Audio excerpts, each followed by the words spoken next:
Hello hi everyone. Mass communication basic tutorial class में मैं अंशु सिन्हा आप तमाम लोगों का फिर से स्वागत करती हूँ। तो जैसा कि मैंने अपना एक शॉर्ट वीडियो बनाया था जिसमें मैंने ऑलरेडी बताया कि मैं अब दिसंबर सेशन के लिए मास कम्युनिकेशन की यूनिट्स को कवर करने वाली हूँ और एक एक यूनिट को विद डिटेल मैं उसको पूरी तरीके से एनालिसिस के साथ आपके सामने मैं रखने वाली हूँ, ताकि एग्ज़ाम से रिलेटेड जो कुछ भी इम्पोर्टेंट क्वेश्चंस हैं वो इम्पॉर्टेंट क्वेश्चंस आप देखते के साथ उसको बिल्कुल सही टिक कर सकें। तो मेरे इस पूरे जो वीडियोस बनाऊंगी यानी यूनिट 1 से लेकर यूनिट 10 के सारे वीडियोस जो होंगे वो फ्री ऑफ कॉस्ट है, यानी कि उसके लिए आपको किसी भी तरीके का सब्सक्रिप्शन या पैसे देने की बिल्कुल भी ज़रूरत नहीं है। I am doing it just because कि इस बार मैं चाहती हूँ कि मेरे जो भी कंटेंट हो उसमें ज़्यादा से ज़्यादा जितने भी मेरे मास कम्युनिकेशन के एस्पिरेंट्स हैं जो नेट का एग्ज़ाम देना चाहते हैं, ना सिर्फ नेट का एग्ज़ाम बल्कि जितने भी एंट्रेंस एग्ज़ाम्स होते हैं related to mass communication which is regarding this IIMC का एग्ज़ाम हो गया या सीयूईटी का एग्ज़ाम हो गया या फिर जितने भी अदर यूनिवर्सिटीज़ के एंट्रेंस एग्ज़ाम्स होते हैं, तो वो तमाम चीज़ें मेरे वीडियो में एकदम बहुत ही डिटेल तरीके से आपको मिलेगी। तो ये तो हुआ इन्फॉर्मेशन। तो मैं सबसे पहले ये कहूँगी कि जिन भी स्टूडेंट्स को मेरे चैनल के बारे में नहीं पता है और आप उनको हेल्प कर सकें तो it will be very nice. आप प्लीज़ मेरे चैनल को ज़्यादा से ज़्यादा शेयर कीजिए, लाइक कीजिए, सब्सक्राइब कीजिए, ताकि मेरे कंटेंट और मेरे मटेरियल्स आपको ज़्यादा से ज़्यादा मिल सके। अगर मैं मोटिवेट होंगी तभी मैं और अच्छे कंटेंट के साथ आऊँगी। तो सबसे पहले मैं यूनिट 1 के बारे में बता देती हूँ कि यूनिट 1 का जो इंटायर टॉपिक है वो थोड़ा कह सकते हैं कि थियोरिटिकल, ऑब्वियसली सारी चीज़ें उसी हिसाब से हैं, बट यूनिट 1 जो है उससे बहुत क्वेश्चंस आते हैं एग्जाम में, बहुत मतलब बहुत, इसीलिए क्योंकि यूनिट 1 में थ्योरीज एंड मॉडल्स भी हैं, यूनिट 1 में थोड़ी बहुत हिस्ट्री भी है जिसको आपको पढ़नी है, यूनिट 1 में आपको press council of India, press commission of India, ये तमाम चीज़ें पढ़नी है। यूनिट 1 में अगेन आपको मीडिया एंड कल्चर के बारे में जानकारी लेनी है। तो बहुत चीज़ें हैं जो यूनिट 1 में है, इसीलिए यूनिट 1 हमारे लिए बहुत इंपॉर्टेंट है एग्जाम के पॉइंट ऑफ व्यू से, क्योंकि कई सवाल यूनिट 1 से आते हैं। तो यूनिट 1 में जो पहला टॉपिक है यानी कि जो टाइटल है वो है concept of journalism, mass communication in India. तो कॉन्सेप्ट ऑफ जर्नलिज्म के बारे में जैसे कि मैंने ऑलरेडी बहुत सारी वीडियोस बनाए हैं, बट दिस टाइम मेरे वीडियोस आपको यूनिट वाइज यूनिट के साथ साथ टॉपिक वाइज टॉपिक कवर करूंगी with PYQs, important questions, MCQs के साथ। तो जो अब मैं बात करती हूँ अगर मैं जर्नलिज्म के बारे में, तो यूनिट 1 जो इम्पोर्टेंट है इसीलिए क्योंकि जर्नलिज्म के बारे में बात की गई है। तो जर्नलिज्म के बारे में जैसे कि हमको सबको पता है कि जर्नलिज्म क्या होता है, पहले हमको ये कॉन्सेप्ट को समझना है कि जर्नलिज्म क्या होता है, जर्नलिज्म को हम कहाँ से डिराइव कर सकते हैं, जर्नलिज्म को कहाँ से लिया गया है और किस तरीके से जर्नलिज्म से रिलेटेड क्वेश्चंस आए हैं। तो यानी कि सबसे पहले हम बात करते हैं एक्टा ड्यूरेना के बारे में। यानी कि एक्टा ड्यूरेना को कहा जाता है कि वो फर्स्ट गैजेट, गवर्नमेंट गैजेट है, यानी कि वो न्यूज़पेपर के फॉर्म में नहीं होता बट फिर भी उसे कहा जाता है कि ये फर्स्ट ऑफिशियल न्यूज़पेपर है। तो एक्टा ड्यूरेना बेसिकली क्या है? तो एक्टा ड्यूरेना जो अगर कह सकते हैं कि रोमन ऑफिशियल गैजेट है जिसमें कि डेली गवर्नमेंट के इंपॉर्टेंट इंफॉर्मेशन रहते हैं, जैसे कि उस टाइम पे प्रिंटिंग प्रेस का कहीं आविष्कार नहीं हुआ था, पेपर का आविष्कार नहीं हुआ था। तो क्या किया जाता था, इंफॉर्मेशन को किस तरीके से डिसेमिनेट किया जाता था? तो बेसिकली किया यह जाता था कि जितने भी यूरोपियन, आई मीन वहाँ पे राजा महाराजा का टाइम हुआ करता था, तो जितने भी जो इम्पोर्टेंट इंफॉर्मेशन रहते थे, जैसे कि इम्पोर्टेंट इंफॉर्मेशन में पार्शियली प्राइवेट इंफॉर्मेशन रहता था एंड पार्शियली ऑफिशियल इंफॉर्मेशन रहता था। यानी कि पार्शियली अगर मैं ऑफिशियल इंफॉर्मेशन के बारे में बोलूँ तो उनके साम्राज्य में कितने नए लोग ऐड ऑन हुए, उनके साम्राज्य में कितने, कौन से इंसान को कौन सा पदभार दिया गया, और वो इससे रिलेटेड इंफॉर्मेशन रहती थी। उसके अलावा कह सकते हैं कि रोमन मैजिस्ट्रेट्स के क्या क्या नए सूचनाएं आई हैं, लोगों के जनहित में क्या क्या नई सूचनाएं आई हैं, वो तमाम इंफॉर्मेशन के साथ साथ जो कुछ और भी, जैसे कि कुछ और जैसे कि प्राइवेट इंफॉर्मेशन रहते थे, जैसे कि किसी राजा महाराजा में किसी का बच्चा हुआ उसकी इंफॉर्मेशन भी रहती थी, किसी का डेथ हुआ, किसी का देहांत हुआ, किसी बड़े पोस्ट का कोई पर्सन था उसको अचानक से उसकी मृत्यु हो गई। तो ये तमाम इंफॉर्मेशन ऑलमोस्ट जैसा कि कह सकते हैं कि ऐसी सारी जानकारियां जो कि लोगों को जानना ज़रूरी है और लोगों जानने के लिए इच्छुक रहते हैं, तो वो तमाम इन्फॉर्मेशन इसमें क्या किया जाता था, पत्थरों में इंग्रेव्ड किया जाता था, उसको कह सकते हैं उसको गढ़ा जाता था और उसको ऐसे जगहों पे रखा जाता था जहाँ पर लोग ज़्यादातर आते जाते रहते हों। जैसे कि जहाँ पर लोगों की ज़्यादातर आना जाना इस तरीके की इन्फॉर्मेशन रहती थी, या जहाँ पर लोग घूमते थे और उसको पढ़ सकें इजीली, और वो तमाम इन्फॉर्मेशन को पढ़ने के बाद इजीली डिसमिनेट हो सके, वो जानकारी स्प्रेड आउट हो सके, तो वहाँ पर कह सकते हैं कि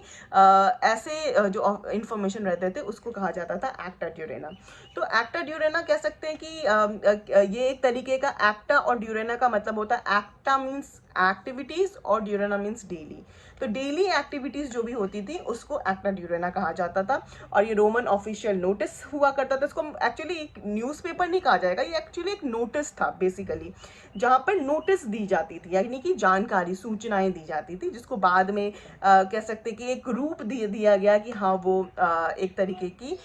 जब जहाँ सूचनाएं मिलती हैं तो वो कहीं ना कहीं न्यूज़पेपर का काम करने लगी थी। तो वो न्यूज़पेपर नहीं था बेसिकली, एक्टा ड्यूरेना वो पत्थरों पर लिखा हुआ, गढ़ा हुआ ये रहता था, जहाँ पे सूचनाओं को गढ़ा जाता था, उसको इनग्रेव्ड किया जाता था और उसको जगहों पे रखा जाता था।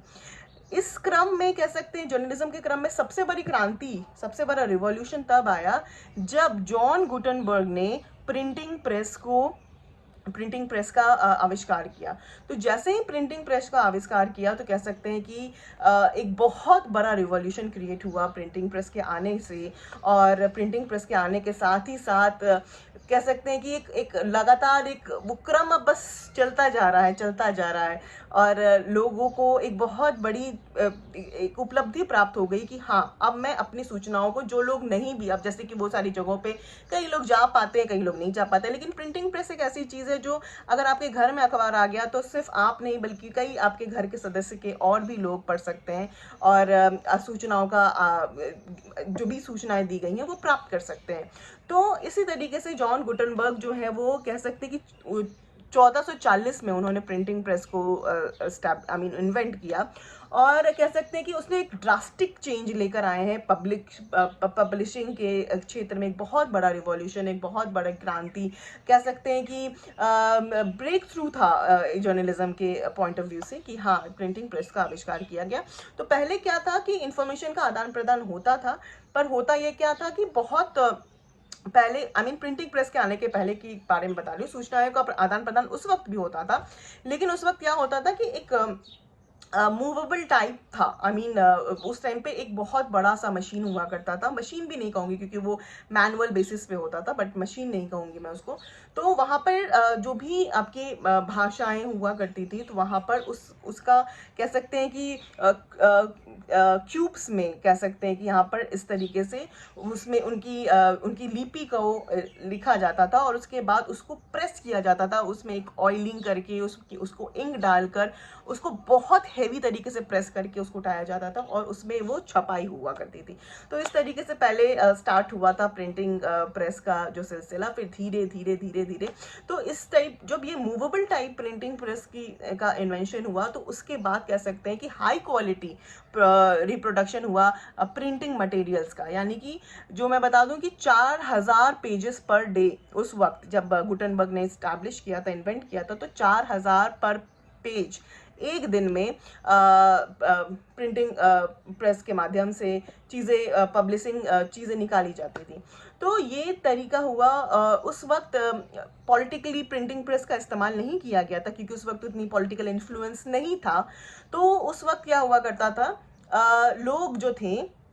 काफ़ी धार्मिक विचारधारा के हुआ करते थे। उस वक्त बहुत चीज़ों से उनका लेना देना नहीं था, वो अपने घर गृहस्थी और धार्मिक चीज़ों में ज़्यादा इन्वॉल्व रहते थे। तो उस वक्त क्या हुआ करता था कि लोग जो भी है धार्मिक ग्रंथ जैसे कि बाइबल कह सकते हैं, बाइबल सबसे पहले प्रिंटिंग प्रेस के माध्यम से छपा था। जी हाँ, तो बाइबल और उसी तरीके से उसी लुक अलाइक चीज़ें, यानी कि उसी के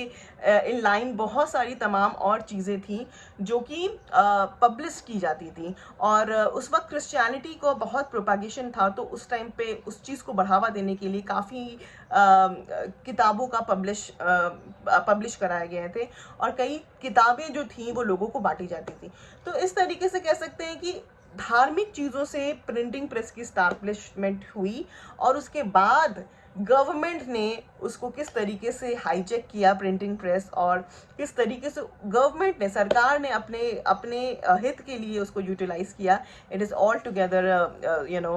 all together a different story to tell. तो ये मैं आपको अगले क्लास में बताऊंगी कि जब सरकार ने उसको प्रिंटिंग प्रेस को अपने हवाले लिया तो किस तरीके से एक्ट्स लगे। जब भारत के रूप में अगर मैं बात करूं तो जर्नलिज्म में किस तरीके से उसकी शुरुआत हुई, और शुरुआत होने के साथ साथ किस किस तरीके से ब्रिटिश गवर्नमेंट ने अपने हित के लिए उनको इस्तेमाल किया, और उसके साथ ही साथ कितने तरीके के एक्ट्स लगे उस तमाम चीज़ों में, ये मैं आपको अगले क्लास में बताऊंगी। तो प्लीज़ डेली मेरे वीडियोस को देखिए क्योंकि ये बहुत इंपॉर्टेंट है, और मैं आपको नोट्स बाय नोट्स सारी चीज़ें अपने इस चैनल के थ्रू बताऊंगी, और अपने टेलीग्राम चैनल का भी मैं इन्फॉर्मेशन दूंगी, और जिसमें आपको मेरे सारे PDF, सारे नोट्स, हैंड नोट्स जो भी हैं आपको मिल सकें। So please guys just subscribe my channel right now, share with your friends and do like it. और इसके साथ ही साथ मैं बता दूं कि ये जो है, ये सीरीज़ जो स्टार्ट हुआ है ये बिल्कुल दिसंबर तक आपको मेरे साथ लगे रहना है, और मैं अपने इस चैनल के थ्रू नेट एस्पिरेंट का एक हब क्रिएट करना चाहूँगी कि जिनको जो बिल्कुल भी इस चीज़ से अनजान है, मैं उसके बारे में बताऊँगी कि हाँ ये नेट के लिए आपको कैसे तैयारी करनी है, क्या तैयारी करनी है। सो बहुत सारी जानकारी आपको मिलने वाली है मेरे इस चैनल पे। तो अब आपको इवनिंग में एक और वीडियो मिलेगा जिसको मैं, इस सीरीज़ को मैं यहाँ ख़त्म करके मैं इवनिंग में फिर एक और नए वीडियो को लाऊंगी जिसमें मैं गवर्नमेंट के तरीके से इंडिया में जर्नलिज्म किस तरीके से आया, किस तरीके से उसके एक्ट्स लगे, वो मैं आपको बताऊंगी। So stay tuned.